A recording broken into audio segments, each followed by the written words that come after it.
6h46 sur Europe 1. Europe 1 vous répond, c'est tout de suite avec Samuel Etienne. Quand je vois le podium du 200 mètres nage libre, ça me donne envie de vomir.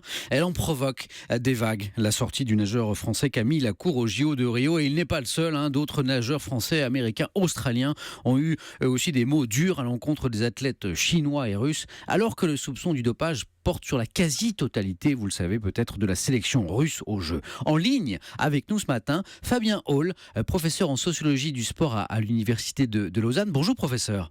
Oui, bonjour. Dites-nous ce matin, que vous inspire la déclaration du français Camille Lacour ? A-t-il raison de s'indigner ainsi ? Alors, je pense qu'il a parlé franchement et je ne sais pas ce qu'il a comme information. C'est-à-dire qu'il est possible qu'il y ait des informations internes qui circulent dans les milieux sportifs. Oui. Et dans les coulisses, on n'a pas les mêmes informations qu'à l'avant-scène. Donc c'est courageux d'avoir parlé comme ça. C'est courageux de s'exprimer contre le dopage, parce que souvent les gens se taisent. Oui.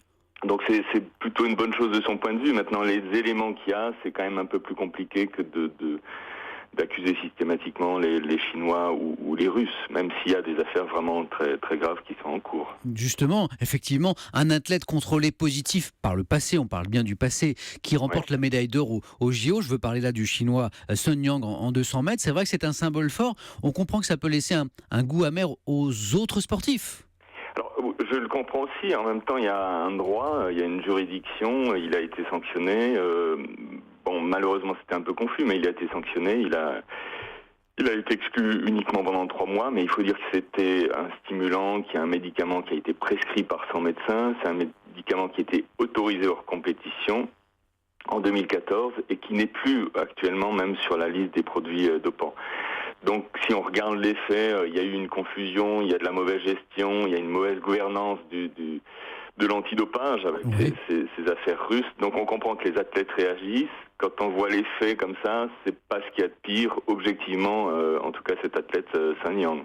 Prenons un autre cas dont on parle beaucoup, très polémique aussi manifestement, celui de la Russe Efimova, médaille d'argent du 100 mètres brasse. Et vous l'avez peut-être vu, cette image, copieusement huée par le public, suspendue pour dopage à 2 reprises dans le passé, finalement autorisée à participer à ces Jeux. Comment vous l'expliquez ? Là, c'est un cas un peu plus grave, objectivement, dans les faits. Maintenant, dans ce qu'on sait dans les coulisses, peut-être qu'il y a des différences, mais elle a été contrôlée positive à un stéroïde en 2014, je crois. Donc, elle a purgé sa peine de 16 mois, parce que c'était sa première infraction règle antidopage.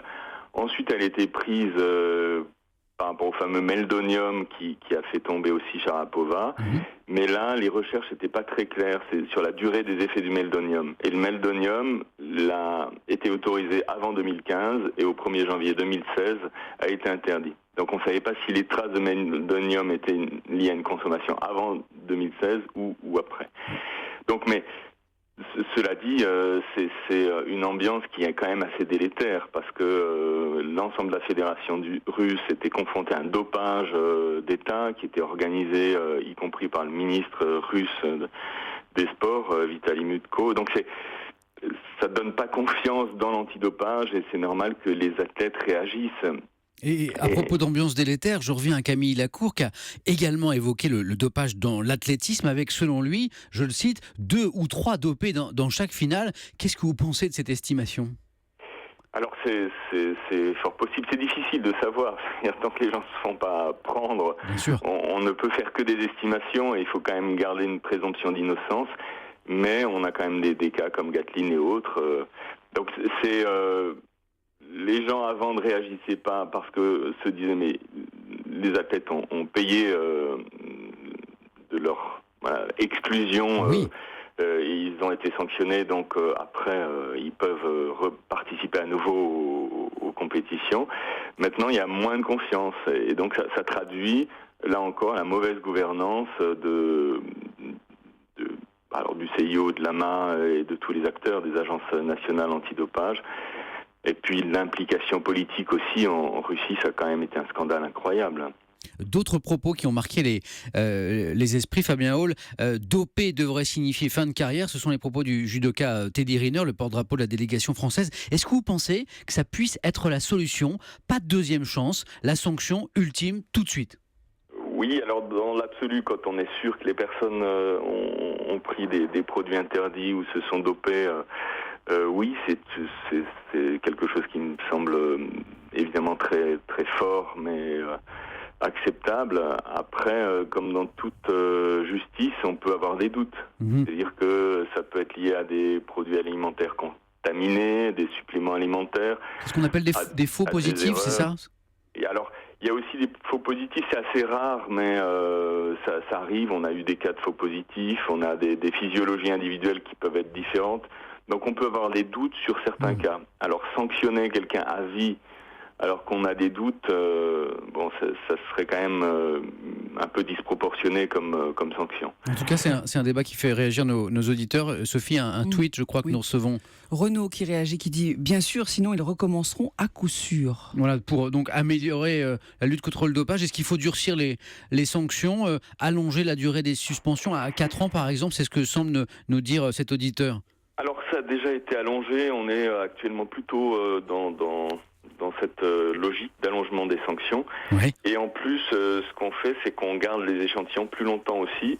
Et on peut retester ces échantillons. Donc pendant 10 ans, il y a des possibilités de tester à la lumière des progrès de la recherche scientifique, sans doute. Voilà, c'est-à-dire si on s'aperçoit que des substances sont consommées, il est possible que dans 5 ans ou dans 8 ans, on puisse faire une réanalyse. C'est ce qui a été fait d'ailleurs récemment sur les JO de Londres notamment. Une dernière chose, on a le sentiment que rien n'avance jamais dans la lutte contre le dopage, mais si on prend un petit peu de recul, si on compare la situation d'aujourd'hui avec celle des décennies précédentes, est-ce qu'il y a un progrès? Alors, moi je dirais que oui, il y a un progrès. C'est-à-dire que il faut prendre un peu de recul. Dans les années 70-80, il y avait des dopages d'État organisés de façon systématique dans quasi tous les sports et dans beaucoup de pays. On avait aussi une grande tolérance, y compris dans les pays de l'Ouest, à l'égard du dopage. C'est-à-dire on s'en occupait pas, on n'essayait pas de savoir ce qui se passait. Donc on avait un dopage systématique dans pas mal de sports. Aujourd'hui, ce qui fait scandale, c'est quand même le dopage d'État, qui était classique finalement il y a quelques années. Donc là, on voit à travers les réactions et le scandale que ça provoque que les choses ont changé. Et on le voit dans certaines pratiques, même si on peut encore douter du fait que tous les sportifs ne prennent pas de produits, mais on a des pratiques qui évoluent avec un meilleur suivi des athlètes, avec un meilleur encadrement. Il est beaucoup plus rare aujourd'hui d'avoir des médecins qui donnent des médicaments ou des produits dopants, par exemple aux cyclistes. C'est d'autres types d'encadrement. Donc on a vraiment des équipes, je pense notamment au cyclisme, qui ont fait des efforts pour améliorer le suivi des athlètes et limiter le dopage. Des efforts, donc des progrès dans la lutte contre le dopage. C'est cette note d'optimisme que je retiendrai ce matin. Merci beaucoup Fabien Hall pour votre éclairage ce matin dans Europe 1 vous répond.